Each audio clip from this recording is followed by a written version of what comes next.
Have you ever noticed how some people seem to move smoothly through life, building connections effortlessly, making friends wherever they go? What's their secret? It might just be simpler than you think. They agree with people. Let's explore why this one characteristic can transform your relationships, diffuse conflicts, and even make you happier. The magic of being agreeable. Imagine this: you are in a meeting and a colleague shares an idea that is not quite perfect. But instead of shutting them down, you say, "That's an interesting perspective." Immediately, the energy shifts. They feel heard, respected, and valued. Agreeing with people is not about being a pushover. It's about finding common ground, building rapport, and fostering positivity. Think about it. We are naturally drawn to people who validate us. If someone nods, says, "I get what you mean," or even offers a simple yes, don't you feel a sense of connection? On the flip side, constant disagreement or criticism can feel like a barrier, making relationships strained and uncomfortable. The truth is, being agreeable is a superpower, and like any other skill, it can be practiced and refined. Picture a frustrated customer in a store, raising their voice about a product issue.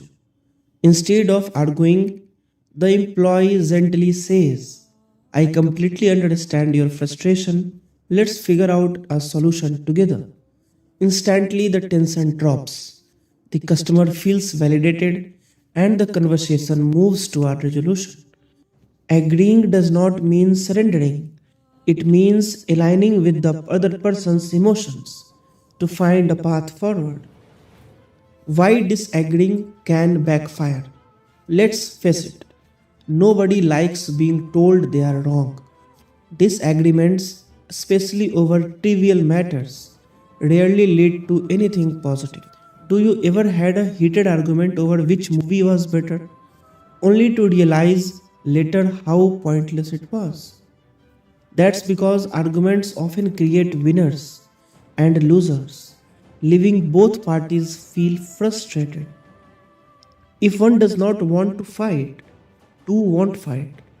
By refusing to engage in conflict, you are not just avoiding unnecessary stress, you are demonstrating emotional intelligence and maturity.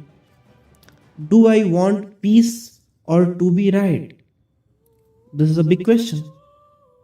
Next time you are about to correct someone or argue over a point, pause and ask yourself, do I want to be right or do I want to be at peace? Most of the time, peace is the better choice. Imagine a couple arguing over the right way to cook. Sure, one might have the superior method, but is it worth the tension it creates? Instead, try saying, "Interesting, I never thought of doing it that way." It's a small shift that preserves harmony.